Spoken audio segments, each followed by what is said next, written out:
invitarles a que abran sus Biblias en el libro de Éxodo capítulo 20. El libro de Éxodo capítulo 20. Y vamos a continuar con esta serie que acabamos de empezar.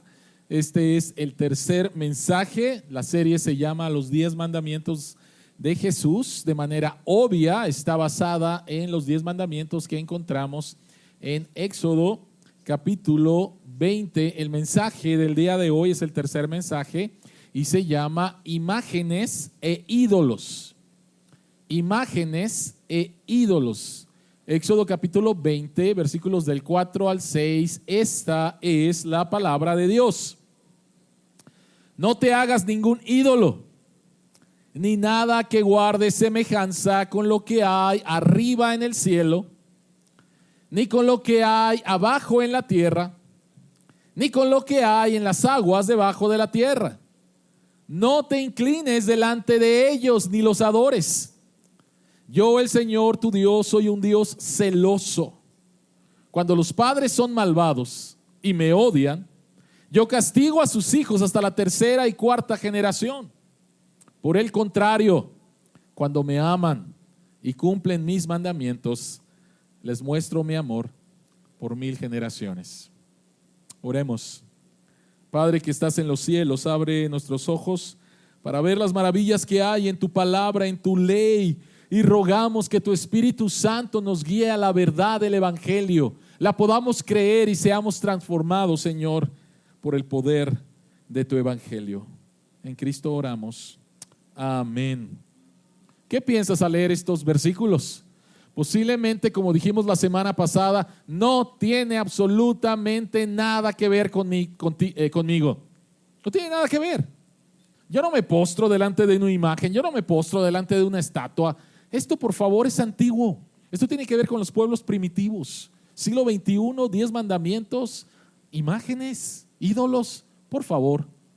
Pero como dijimos la semana pasada, el ser humano es un adorador por naturaleza. El ser humano es un adorador por naturaleza. Posiblemente tú no le llames adoración, pero todo ser humano vive para algo. Y para lo que vives, eso es tu Dios. Para lo que vives, eso es tu Dios. Y si no es el único Dios verdadero, entonces la Escritura dice que lo que haces es idolatría. O déjame decirte otra palabra que describe mejor: adicción. Y cuando hablamos acerca de adicciones, no estamos hablando de adicciones a cosas malas como drogas, sexo, pornografía o cosas así. No. Cuando estamos hablando acerca de que todas las personas viven para algo, todas las personas aman algo, estamos hablando de que tomamos las cosas buenas de Dios y las llevamos a un nivel que no es correcto, donde demandamos y donde queremos encontrar en eso nuestro significado. Y para algunos han tomado algo bueno de parte de Dios, que es el trabajo, y se han convertido en adictos al trabajo, porque el trabajo les da significado, les da valor. Ahí soy productivo. Y es horrible regresar a casa, y es horrible los fines de semana donde no soy productivo. El trabajo, algo bueno, lo he convertido en algo para lo que no fue creado. O los hijos. Tienes la bendición de parte de Dios de tener un hijo o de tener varios hijos, y quieres a través de ellos recibir, no sé, la aceptación, que te digan que eres un buen padre o una buena madre. Y de repente tomas esto bueno y lo llevas a un nivel que no es correcto.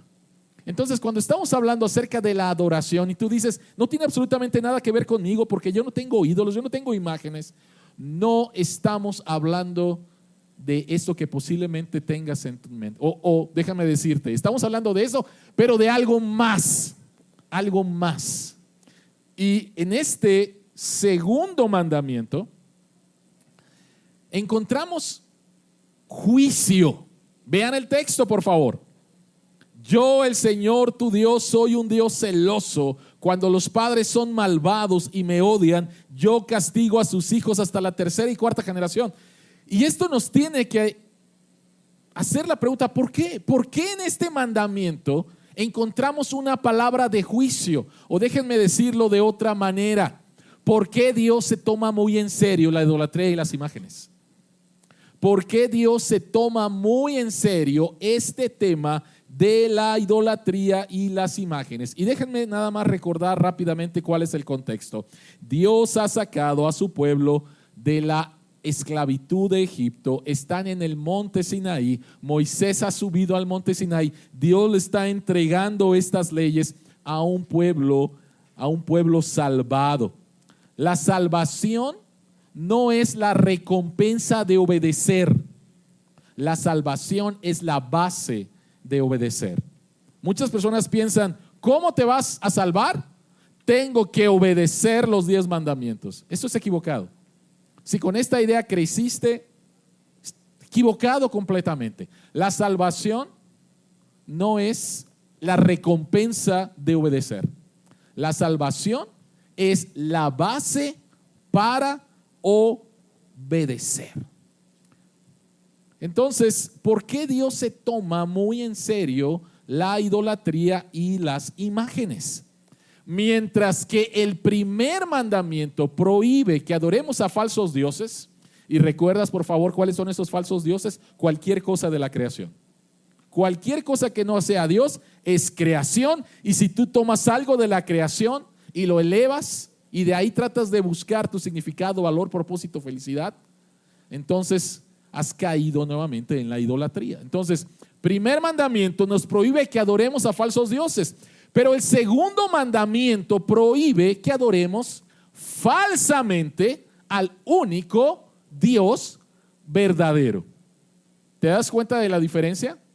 Tú puedes creer en el único Dios verdadero, pero adorarlo de una manera completamente errónea. Si vienes de un trasfondo romano como yo, posiblemente te enseñaron que este no es el segundo mandamiento, sino forma parte del primer mandamiento. Pero esta es una equivocación. La iglesia romana toma los primeros 2 mandamientos, los hace uno solo y después tiene que ir al 10º mandamiento y hacer 2 mandamientos de eso.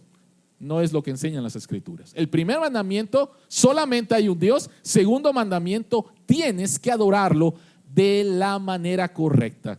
Así que regresemos a la pregunta, ¿por qué Dios se toma muy en serio la idolatría y las imágenes? Porque hay 3 problemas con la idolatría y el tema de las imágenes. Hay 3 problemas. Y el primer problema es un problema de control.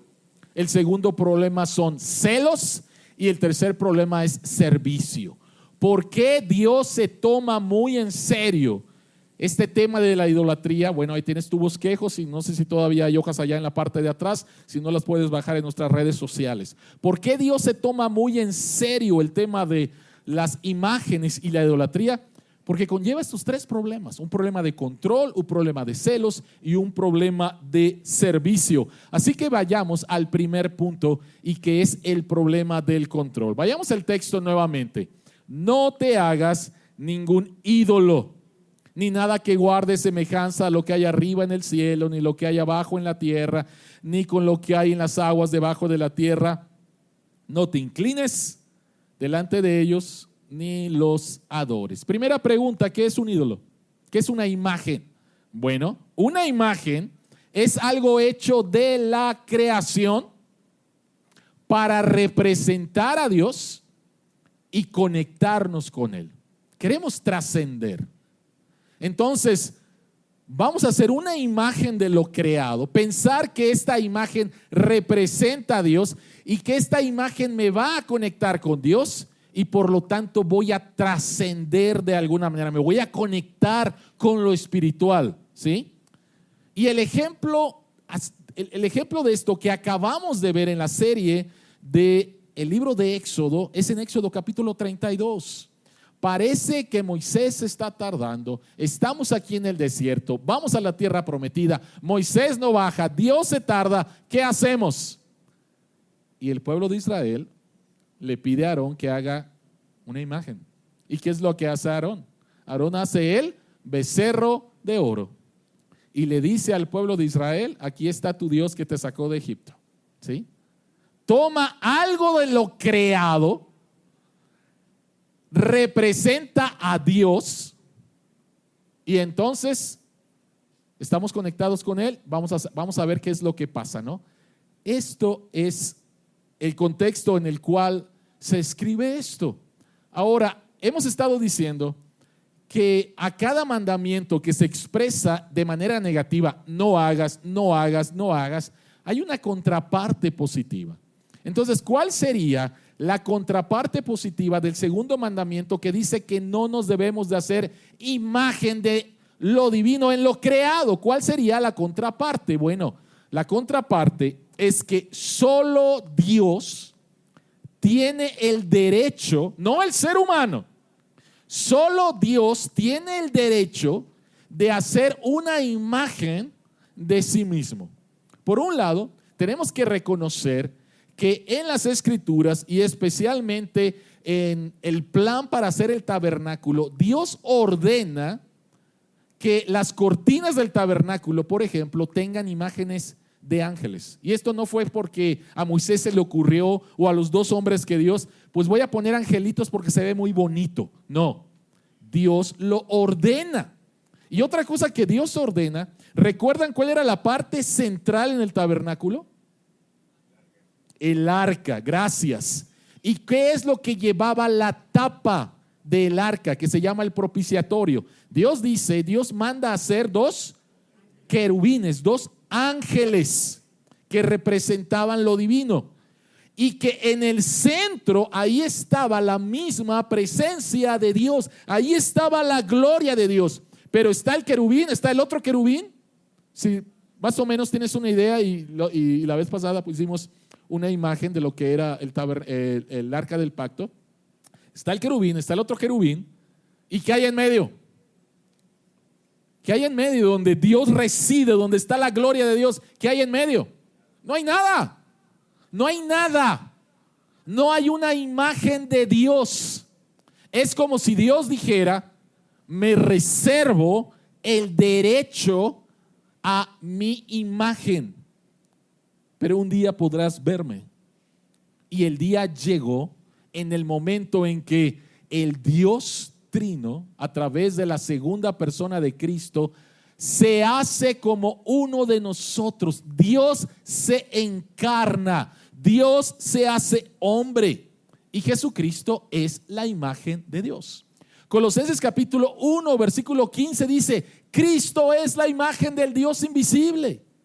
Colosenses capítulo 2 versículo 9 dice que toda la plenitud de la deidad habita de forma corporal en Cristo. Y Hebreos capítulo 1 versículo 3 dice que Cristo es la fiel imagen de Dios. Por eso en Juan capítulo 14, cuando Jesucristo dice que va a ascender a los cielos, que se va a ir, Felipe le dice: oye, muéstranos al Padre, ya nos basta, tú te vas a ir, pero está bien, ¿nos muestras a Dios, por favor? ¿Y cuál es la respuesta de Jesús? Jesucristo dice: el que me ha visto a mí, ha visto al Padre. Ver a Jesús es ver a Dios. Jesucristo es la imagen visible del Dios invisible. Conocer a Cristo es conocer a Dios. Y ningún otro líder religioso que se reconozca dijo lo que dijo Jesús. Mahoma no dijo: si me ves a mí vas a ver a Dios. Buda no dijo: si me ves a mí vas a ver a Dios. Confucio no dijo, Moisés no dijo. Ningún líder religioso reconocido dijo eso. Solamente Cristo lo dijo. Como dijimos la semana pasada, yo soy el único camino a Dios, y el que me ha visto a mí ha visto al Padre. Por lo tanto, el único que tiene derecho de hacer una imagen de Dios es Dios mismo. Y esta imagen es Cristo. Esta imagen es Cristo. Entonces, ¿cuál es el problema con hacer imágenes. El problema con hacer imágenes es que tratamos de manipular a Dios, tratamos de controlar a Dios. ¿Cómo es que lo hacemos? ¿Cómo es que lo hacemos? Lo hacemos a la manera, una manera vieja, por decirlo así, que era la manera de los pueblos antiguos, donde tomaban algo de la creación y entonces lo adoraban. ¿Se han preguntado por qué Aarón hizo un becerro de oro? ¿Por qué no hizo una tortuga de oro? ¿Por qué no hizo un caballo de oro? ¿Por qué hizo un becerro de oro? La razón por la cual hizo un becerro de oro es porque un becerro es un toro joven. Y el toro en el mundo antiguo era representaba poder, representaba fertilidad, representaba fuerza. Y en Egipto había un culto a un dios toro. Y este era el culto al dios Apis. Lo puedes googlear y ver nuevamente que el pueblo de Egipto, un pueblo politeísta, uno de sus dioses era este dios toro. Entonces cuando se hacía una imagen, se creía entonces que, ok, puedo verlo, puedo tocarlo, y cuando me postro delante de esta imagen y la adoro, entonces puedo obtener de esta imagen, de este ídolo, puedo obtener poder, puedo obtener fuerza, puedo obtener fertilidad, porque eso es lo que representa. Entonces, si me acerco a este dios Apis, eso significa que posiblemente voy a tener una buena cosecha, o posiblemente voy a obtener victoria en la guerra. ¿Te das cuenta entonces cuál es el problema? El problema es que hacemos algo para obtener algo. No hago algo, no hago una imagen simplemente porque es bonita. Hago una imagen, hago una representación de Dios, de lo creado, porque quiero que me dé algo. Voy a adorarlo, voy a servirlo, voy a sacrificar algo, porque quiero algo de este Dios, de este falso Dios. Quiero algo. Se trata de control. Ahora, es bien interesante que muchos años después, el pueblo de Israel llega a la tierra prometida. Dios expulsa a las naciones, se forma una sola nación. Pero muchos años después hay una división entre el pueblo de Israel y se forman dos naciones. Israel en el norte con 10 tribus y Judá en el sur con 2 tribus. Ahora, cuando se dividen, surge un problema con las 10 tribus del norte, porque ellos tenían que ir a adorar a Dios a Jerusalén.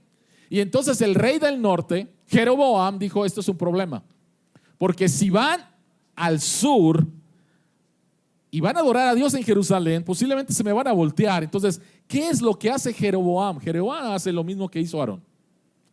Después de buscar consejo, el rey hizo 2 becerros de oro y le dijo a su pueblo: israelitas, no es necesario que sigan subiendo a Jerusalén. Aquí están sus dioses que los sacaron de Egipto. Las mismas palabras que dijo Aarón muchísimos años antes. Aquí están 2 becerros. ¿Sabes qué? No necesitas ir a Jerusalén. Aquí puedes verlos. Allá no los puedes ver. En Jerusalén no los puedes ver. En el templo no te van a dejar entrar al templo. Pero aquí sí los puedes ver, los puedes tocar, ¿no? Y ¿sabes qué? No necesitas irte hasta allá. Ese viaje, ¿se dan cuenta otra vez de la comodidad, del control? De poder tener a algo que lo puedo manipular. ¿Cómo se ve la idolatría y las imágenes el día de hoy? Por un lado, vivimos en un contexto donde todavía hay imágenes, ídolos, y gente se postra delante de estas imágenes. Por un lado, no nos es ajeno.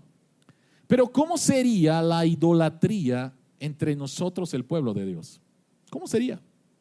Si tú dices, es que yo no me postro, esto no tiene nada que ver conmigo. No, sí tiene que ver contigo. Y una de las cosas es esta. Muchos de nosotros obedecemos a Dios simple y sencillamente porque queremos algo de Dios. Y eso es idolatría. Y eso es tener una imagen de un Dios que puedo manipular. Si me porto bien, Dios me va a bendecir. Si doy diezmos, Dios me va a bendecir. Y lo triste es que en algunas iglesias enseñan eso. Pacta con Dios y una serie de mentiras, ¿sí? Pero de esa manera te haces imagen de un Dios que no es cierto. Es irreal. El tratar de bajar al Dios santo, santo, santo, creador del universo, todopoderoso, y pensar que lo puedo manipular a través de mi obediencia para que me bendiga, es una imagen falsa de Dios. Dios no puede ser manipulado.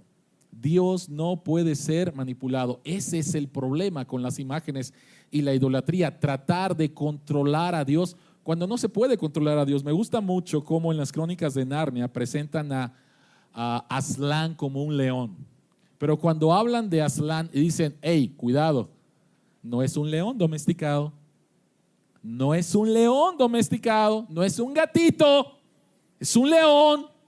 Así que no puedes tratarlo como un gatito y pensar que puedes jugar con él. Dios no es mi Diosito, así chiquito. No, Dios no es ese. ¿Cuál es el problema con la idolatría y con las imágenes? Un ídolo hace al infinito Dios finito, al invisible Dios visible, al omnipotente Dios impotente. Lo tenemos que cargar, ¿no? Es increíble, ¿no? Lo tenemos que cargar para que lo llevemos y lo paseemos y ahí lo estamos cargando, ¿no? El omnipotente Dios lo hacemos impotente. El omnipresente Dios lo hacemos local. Al Dios viviente lo matamos y al Dios espiritual material. Colosenses dice que Jesucristo sostiene con su palabra toda la creación. Y no es como la imagen del Atlas en la mitología griega. ¿Lo recuerdan? ¿Cuál es la imagen del Atlas? Un hombre con el peso del mundo y está feliz en su cara. No, está sufriendo, está casi de rodillas por el peso. Ese no es Jesús. Jesucristo sostiene toda la creación con el poder de su palabra. Ese es Dios.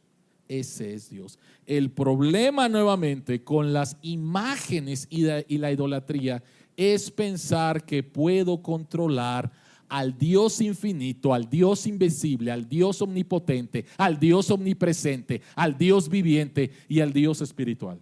Ese es el problema. Cada vez que tú dices o alguien dice, es que yo creo que Dios es, me gustaría pensar de Dios esto. Es tu imaginación. Es un Dios imaginario. Ese no es Dios. ¿Quieres conocer a Dios? Tienes que conocer a Jesús. ¿Quieres conocer a Dios? Solamente lo puedes conocer a través de su palabra. Este es el único Dios verdadero. Aquí se revela el único Dios verdadero. ¿Quieres conocerlo? Ven y lee su palabra. Y Él te va a decir quién verdaderamente es, para que no andes yo creía, yo pensaba, no. Y cada vez que hacemos esto es porque lo queremos controlar. Lo queremos controlar, lo queremos manipular, ¿sí? Las promesas que hacemos, Dios te prometo, en otros contextos las mandas, etcétera, etcétera. Todo se trata de controlar a Dios. Dios no puede ser manipulado por el hombre. El único Dios verdadero no puede ser manipulado por el hombre. Entonces, ¿por qué Dios es? ¿Por qué para Dios es tan importante? ¿Por qué Dios es tan serio con este mandamiento? Número uno, por eso. El engaño de que tú puedes controlar a Dios. Número dos, hablemos acerca del celo. Dios dice, yo, el Señor, tu Dios, soy un Dios celoso. Pregunta, ¿qué es lo que viene inmediatamente a tu mente? Dios mismo, aquí no es una idea de alguien, Dios mismo se revela y Dios dice que es un Dios celoso. Entonces, ¿qué es lo primero que viene a tu mente cuando escuchas que Dios es un Dios celoso? Lo primero que viene a nuestra mente es tratar de entenderlo a través de nuestros celos. Y los celos en nuestro contexto siempre tiene algo negativo. Se trata de inseguridad, se trata de orgullo, se trata de envidia. Una persona tiene algo y yo lo envidio, yo tengo celos de lo que tiene. Entonces trasladamos esto a Dios y no nos gusta. Dios es un Dios inseguro. Es un Dios que envidia, es un Dios, como mucha gente piensa, tan inseguro que adórenme, por favor, adórenme, por favor. ¿No?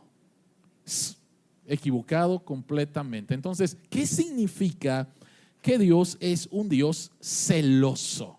Me gusta esta definición por parte de esta persona, Leo Mayer, y él dice: el celo de Dios fluye de su perfección, de la suma de sus excelencias, de su amor santo. Su amor santo se extiende hasta nosotros para cuidarnos y protegernos. Y creo que una manera en la cual podemos entender el celo de Dios es al entender el adulterio. Celo, adulterio, ¿cómo? Vamos por favor al libro de Oseas. El libro de Oseas posiblemente es la mejor representación de el celo de Dios, de el amor de Dios a un pueblo infiel. Recuerden por favor que una de las maneras en las cuales Dios dice: quiero que entiendas cuál es mi relación contigo. Entonces Dios crea el matrimonio y Dios dice: yo soy un Dios casado. Entonces, ¿qué es lo que pasa en el libro de Oseas? El libro de Oseas, el contexto es el reino del norte, Israel, las 10 tribus, completamente idólatras. Se han alejado completamente de Dios. Y Dios le pide, le ordena a un profeta llamado Oseas que se case con una prostituta. El nombre de la prostituta es Gomer. Y Oseas obedece a Dios, se casa con la prostituta, tiene hijos con ella, pero después Gomer se regresa a la prostitución. Y entonces escuchen Oseas capítulo 3 versículo 1. Me habló una vez más el Señor y me dijo: ve y ama a esa mujer adúltera, que es amante de otro. Ámala como ama el Señor a los israelitas, aunque se hayan vuelto a dioses ajenos y se deleiten con las tortas de pasas que les ofrecen. ¿Pueden ver, pueden entender entonces ahora la idea de celo con el adulterio? Quiero creer que todos los hombres que están aquí, que son casados y que tu esposa te es infiel, que lo descubres, que te das cuenta, que te dice, ¿cuál sería tu reacción? Ah, qué bueno. Está bueno. No creo. Quiero creer que todos los hombres casados que están aquí, si descubrieran que su esposa le es infiel, entonces surgiría de ellos un dolor y surgiría de ellos un amor para recuperarla. Esto es lo que Dios les está diciendo a su pueblo a través de la relación del profeta Oseas con su esposa adúltera.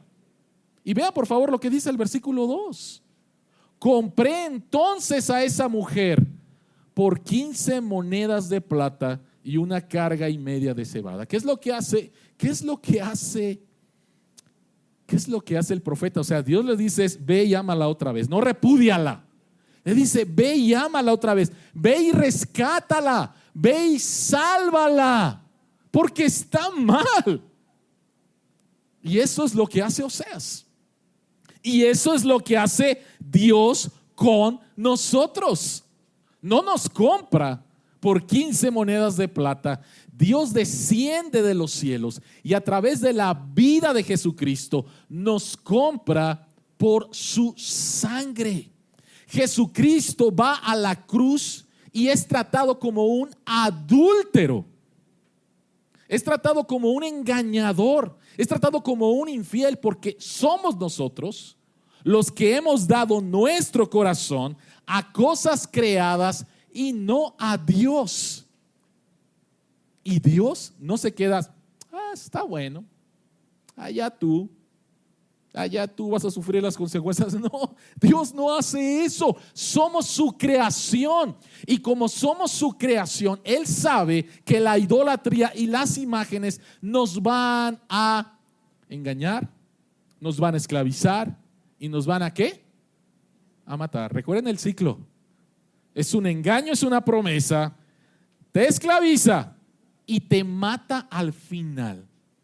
Y Dios viene en rescate de su creación caída. Dios viene en rescate de nuestro corazón que lo hemos dado a la creación. Y Dios dice, yo no te creé para eso. Yo sé lo que necesitas. Me necesitas a mí. Y por favor, quiero dejar bien en claro esto. Dios no te necesita para ser feliz. Dios no te necesita para ser feliz. Dios ha sido feliz toda la eternidad pasada y va a ser feliz toda la eternidad futura. ¿Por qué? Porque Dios ha vivido siempre en una relación perfecta de felicidad, de gozo, de alabanza entre el Padre, el Hijo y el Espíritu Santo. Y por ese gozo nos formó, no porque nos necesitaba. No estaba Dios allá en una galaxia muy, muy lejana. Estoy solito. ¿Qué hago con mi tiempo? Necesito hacer algo. ¿Qué será el amor? Voy a crear al ser humano. No, ese no es Dios. Ese no es el Dios de las Escrituras. Ese no es el Dios verdadero. Dios no te necesita para ser feliz. Nosotros sí lo necesitamos porque Él nos creó. Él nos creó para Él. Él nos creó para Él. Él nos creó para Él. Y solamente teniendo una relación con Él es que podemos experimentar verdaderamente lo que significa ser humano. Dios nos creó para Él. ¿Cuál es el fin principal del hombre? Glorificar a Dios y gozar de Él para siempre. Gracias que conocen la respuesta. Glorificar a Dios y gozar de Él para siempre. Entonces, el celo de Dios es la pasión ardiente de su amor por su pueblo. ¿Y sabes qué? Es una buena noticia.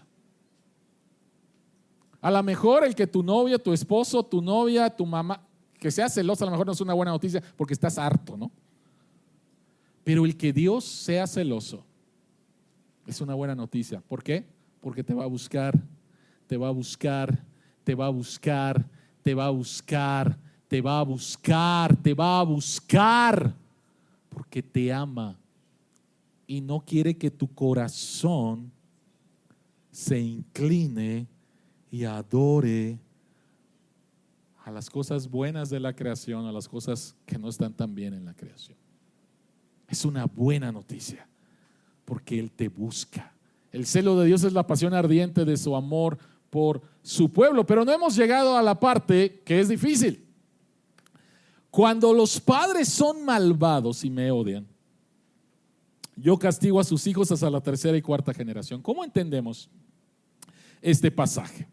Al verlo simplemente así, no entender el contexto, digamos, oye, qué Dios tan gacho, porque se mete con los inocentes, ¿no? El problema son los papás. ¿Por qué Dios se mete con sus hijos? Este Dios no es bueno. Bueno, no va por ahí. En primer lugar, lo que tenemos que entender es que el juicio de Dios es algo bueno porque va a purgar, va a extirpar la maldad de este mundo. El juicio de Dios, de todo lo que tú te quejas, ¿por qué está mal esto? ¿Por qué está, no está mal, sino por qué está mal? ¿No? ¿Por qué está mal esto? Va a ser extirpado un día por completo de esta tierra a través del juicio de Dios. la maldad de tu corazón ha sido extirpada y estás en un proceso a través del juicio de Dios. Jesucristo en la cruz recibió el juicio de Dios en tu lugar y entonces recibiste un corazón nuevo. El corazón malvado fue extirpado a través del juicio y estás en un proceso de restauración. Entonces, este versículo no significa que Dios castiga de una manera injusta a los que son inocentes. Lo que significa este versículo es que la idolatría es generacional. La idolatría es generacional. Padres que son idólatras y que odian a Dios, porque es lo que dice ahí, los que me odian van a afectar a las siguientes generaciones. Y por eso es que este es un problema. Porque el problema de la idolatría no es un problema que solamente te afecta a ti. Va a afectar a otras generaciones. Déjenme decirles, y a lo mejor lo sabes, ¿cuál es el estado en nuestro país, la ciudad de nuestro país que es exportadora de tráfico sexual? Tlaxcala. Pero ¿saben qué es lo más triste? Que no se trata simplemente de ciertos malvados por ahí. Se trata de empresas familiares. Y tú dices, o sea, ¿cómo es posible? ¿Cómo es posible? Mi abuelo, un traficante sexual, mi padre, un traficante sexual, y me están enseñando a ser un traficante sexual. La idolatría es generacional. No afecta a una sola persona. Trasciende, los efectos trascienden. Pero ¿saben cuál es la parte positiva de esto? Es que en el versículo 6 dice que por el contrario, cuando me aman y cumplen mis mandamientos, les muestro mi amor por ¿cuántas generaciones? ¿3, 4? Por 1000 generaciones. Y ¿sabes qué? Cuando tú le compartes el evangelio a tu compañero de trabajo, cuando tú le compartes el evangelio a tu hermano, tu hermana que no es cristiano, cuando tú le compartes el evangelio a tu compañero en clases en la universidad, no le estás compartiendo el evangelio a una sola persona, le estás compartiendo el evangelio a generaciones futuras. Y yo sé que hay aquí personas que son segunda, tercera generación de creyentes, porque hubo alguien que les compartió a tu abuelo y creyó. Y entonces tú has tenido la bendición de crecer dentro del pacto de Dios por gracia, pero la persona impactó generaciones. La idolatría es generacional, pero entonces Dios entra y Dios rompe el ciclo de idolatría de una familia y crea un nuevo ciclo de perdón, de amor y de gracia por generaciones. Por eso es que Dios se toma muy en serio esto, porque Él sabe que no afecta simplemente a una persona, afecta a diferentes generaciones. Pero cuando nosotros compartimos el evangelio, iglesia, cuando nosotros compartimos el evangelio, iglesia, cuando nosotros compartimos el evangelio, por favor, no solamente veas a esta persona, ve a sus hijos, ve a sus nietos, ve a sus bisnietos. El impacto tan grande que se puede producir. Dios dice que Él es fiel y Él llena de amor y de gracia a estas generaciones. ¿Por qué Dios se toma tan en serio esto? Por el problema del control, porque Dios es un Dios celoso, y hay otro problema que es el problema del servicio. Y quiero explicarlo esto a través de Mateo capítulo 22, versículos 17 al 21, un texto que creo que es bastante conocido. Es Semana Santa. Están tratando de probar a Jesús, que Jesucristo caiga en una trampa, otra vez controlarlo. Pobrecitos, ¿no? Vamos a controlar a Jesús, vamos a engañar a Jesús, y le pusieron muchas trampas, ¿no? Se están enfrentando con el único Dios verdadero. Dios no puede ser controlado, ¿no? Y esta es una de esas trampas. Llega un grupo de personas que son los herodianos y le hacen a Jesucristo esta pregunta: ¿está permitido pagar impuestos al César o no? Y Jesucristo dice, muéstrenme la moneda para el impuesto. Y se la enseñaron. Y Jesucristo dice, ¿de quién son esta imagen? Y esa es la clave. ¿De quién son esta imagen y esta inscripción? Les preguntó. El pueblo contesta, del César. Y Jesucristo dice, entonces denle al César lo que es de César y a Dios lo que es de Dios. Y esta frase hasta los no creyentes se la saben. Pero, ¿qué significa? ¿Qué significa? ¿Por qué Jesucristo contestó así? Dar al César lo que es del César y a Dios lo que es de Dios. Jesucristo toma una moneda y en esa moneda está una imagen. Y es la imagen del César. Entonces Jesucristo dice, como esta moneda tiene la imagen del César, pues désela al César. Paguen impuestos. Denle la moneda porque en la moneda está la imagen. Pregunta, iglesia, ¿quién es la imagen de Dios? Sí, pero ¿quién es la imagen de Dios? Nosotros.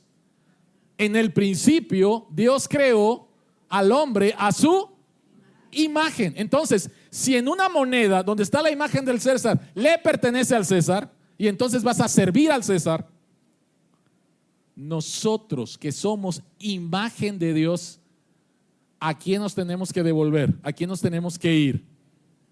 A Dios. Nos tenemos que ir a Dios. El pueblo de Dios tiene que volverse a Dios, servir a Dios, porque son portadores de su imagen. Déjenme rápidamente darles un resumen de lo que enseña la Biblia de la teología de la imagen. Número 1, Dios nos creó a su imagen y semejanza. Génesis 1:27. Génesis 3, la imagen de Dios por causa del pecado es contaminada, es quebrantada, es rota. ¿Qué es lo que hace Dios? Dios manda a su imagen, Jesucristo, quien se encarna, vive la vida perfecta que tú y yo no podíamos vivir, muere la muerte que tú y yo merecíamos y va a la cruz por romper la imagen de Dios. Pero a través de su vida, muerte y resurrección y su amor por nosotros, entonces nos impacta, nos cambia, nos transforma. Y déjame decirte lo que enseña Romanos entonces capítulo 8 y 29. Porque a los que Dios conoció de antemano, también los predestinó a ser transformados según la ¿qué? ¿Lo entendemos ahora? ¿Lo entendemos ahora? La imagen del César, désela al César, aquí está su imagen, le pertenece. Pero nosotros, la imagen de Dios que fue afectada por el pecado y que ahora tiene un corazón que anda buscando en la idolatría lo único que solamente Dios nos puede dar. Jesucristo viene, la verdadera imagen de Dios, muere por nosotros, confiamos en Él y Dios ahora nos está transformando. ¿A quién? A la imagen, a la imagen. A la imagen de Jesús. Eso es lo más importante para Dios. Eso es lo que está en la agenda de Dios, transformarte a la imagen de Jesucristo. ¿Por qué? Porque la idolatría te transforma a su imagen. ¿Recuerdan por favor el salmo que leímos hace un momento? Tienen ojos pero no ven, tienen oídos pero no oyen, tienen boca pero no comen. Y lo increíble es que el salmista remata con lo siguiente: semejantes a ellos son sus hacedores y todos los que confían en ellos. ¿Conoces a alguien? ¿Conoces a alguien que a través de su imagen, a través de cómo se viste, a través de cómo habla, a través de cómo se peina, a través de cómo se pinta, demuestra a quién adora? ¿Conoces a alguien que se está convirtiendo en lo que adora? ¿Me doy a entender? ¿Me doy a entender? Nos convertimos en lo que adoramos, pero lo que hace la idolatría es que quiere romper en ti, quiere borrar de ti la imagen de Dios y convertirte en algo de la creación. Esa es la meta final de la idolatría. Quiere borrar de ti la imagen de Dios. Y miren, déjenme, posiblemente lo sabes, a lo mejor lo has visto en internet, que la ideología de género no se trata simplemente de género, ¿sí? Que el transgénero ahora hay transespecie, ¿no? Y que hay algunas personas que se autoperciben como gatos, o como culebras, o como perros. Y se están convirtiendo, están transformando su cuerpo en lo que ellos creen, en lo que ellos adoran. O sea, es increíble. Y están borrando de su cuerpo la imagen de Dios. Por eso es que Dios se toma esto tan en serio. Aniquilar a un ídolo es ser restaurado a la imagen de Dios. Aniquilar al ídolo de tu corazón es ser restaurado a la imagen de Dios. Y solo puede hacerse, como dijimos la semana pasada y cuando predicamos en la serie de Éxodo, es cuando el amor verdadero de Jesucristo viene a tu corazón y expulsa al ídolo. El poder expulsor de un nuevo afecto solamente se logra a través de Cristo. Iglesia, cuando adoramos a Dios mediante Cristo, entonces Dios viene a nosotros por medio de su Espíritu Santo. Él trabaja en nosotros para reparar su imagen de manera que podamos vivir para su gloria y entonces experimentar el gozo, el significado, el valor y el propósito verdadero. Oremos. Padre que estás en los cielos, te damos las gracias que viniste a buscar a tus imágenes quebrantadas a través del derecho que tú tienes de tu propia imagen. Este es Cristo. Él se hizo como uno de nosotros para rescatarnos de nuestra idolatría, de nuestra búsqueda por tratar de hacer de la creación algo para lo cual no fue hecho. Te damos las gracias, Señor, que a través de la vida perfecta de Cristo, su muerte en la cruz en nuestro lugar, su resurrección gloriosa, es que tú nos estás restaurando. Gracias que eres un Dios celoso y este celo te llevó hasta la muerte de Cristo. Señor que estás en los cielos, ayúdanos a compartir este mensaje con otras personas, porque sabemos que cuando tú tocas a una persona, no tan solo es una, sino son generaciones. Así que ayúdanos con pasión a compartir este mensaje, Señor, con los que viven en una idolatría muy real, muy física, muy visible, pero también con aquellos que no saben que están viviendo en idolatría, pero que tienen algo de lo creado como lo principal en su corazón. Ayúdanos, Señor, a compartir en humildad, con respeto y con amor quién es el único Dios verdadero, el Dios que ama, el Dios que perdona, el Dios que salva, el Dios de paz, el Dios compasivo y el Dios celoso. En el nombre de Cristo oramos.